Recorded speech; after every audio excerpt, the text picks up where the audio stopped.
करना है उसके बाद में ही वीडियो देखना है आपको, है ना। तो देखो यहाँ पर पहला प्रश्न क्या है, पहला प्रश्न है क्या शून्य एक परिमेय संख्या है, यानी जो शून्य है वो परिमेय संख्या है क्या, वो बताना आपको। क्या इसे आप p बटा क्यू के रूप में लिख सकते हैं, जहाँ p और q पूर्णांक है और q जीरो नहीं है। ठीक है, तो देखो परिमेय संख्या क्या होती है, वे संख्या जिसे हम p बटा क्यू के रूप में लिख सकते हैं उसी को हम क्या कहेंगे, परिमेय संख्या कहेंगे। और जीरो को हम p बटा क्यू के रूप में लिख सकते हैं, इसलिए ये क्या है, एक परिमेय संख्या है। तो हमारा उत्तर क्या होगा, उत्तर होगा हाँ, जीरो एक परिमेय संख्या है।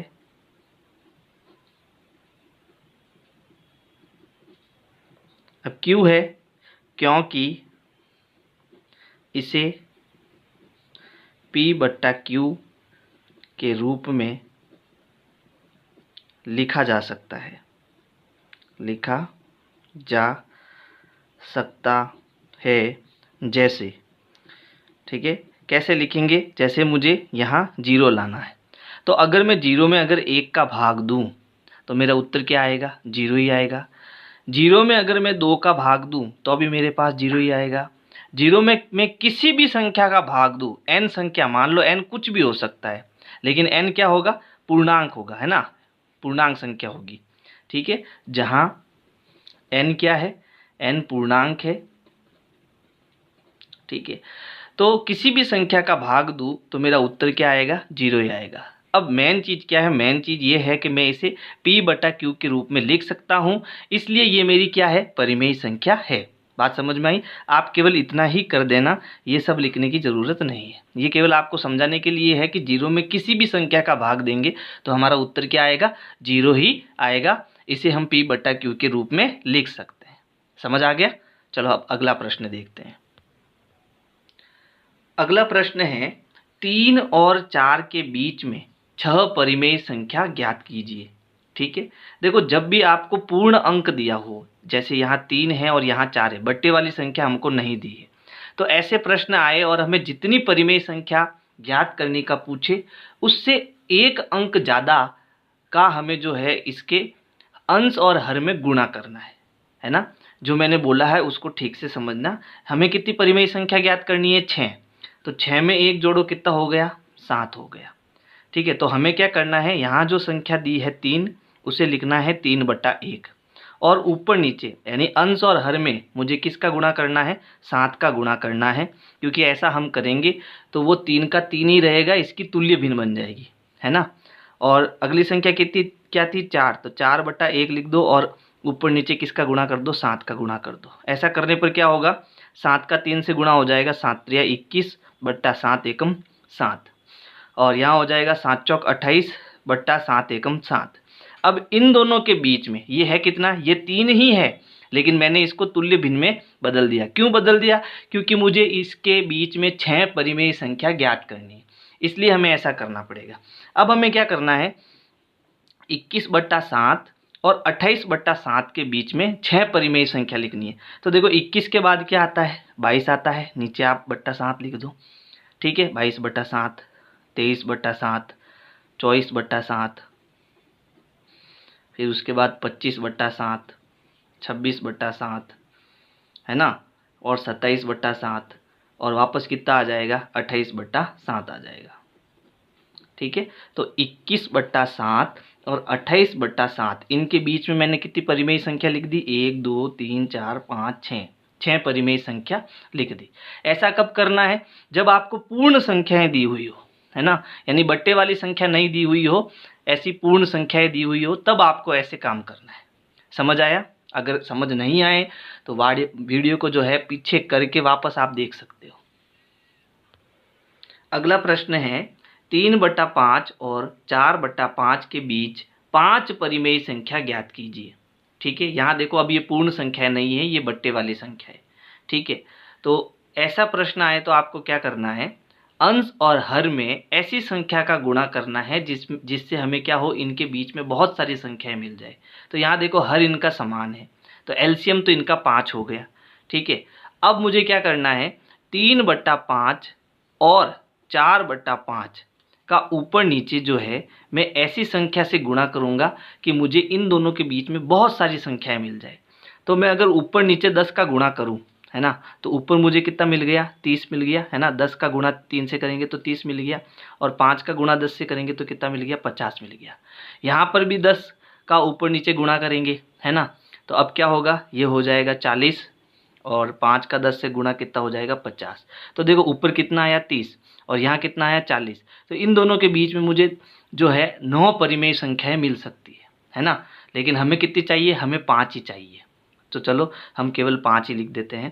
पहली संख्या कितनी है, 30/50 है।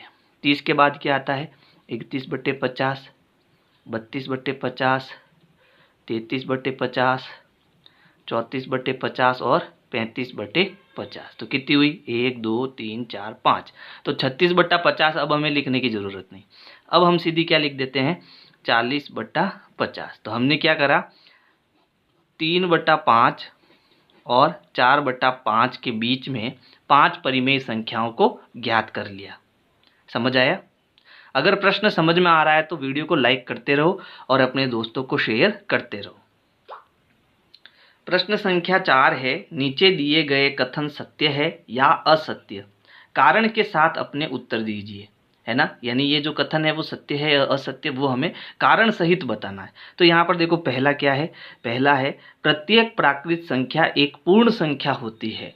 तो ये कथन हमारा क्या हो जाएगा, सत्य हो जाएगा। देखो ये कथन आपको पूरा सही तरीके से कब समझ में आएगा, जब आप इम्पोर्टेंट पॉइंट वाली वीडियोस देखोगे, है ना। तो पहले वो वीडियो देख लेना, इसके बाद ये प्रश्नावली मिलाना, आपको सब चीज़ समझ में आएगी। ठीक है।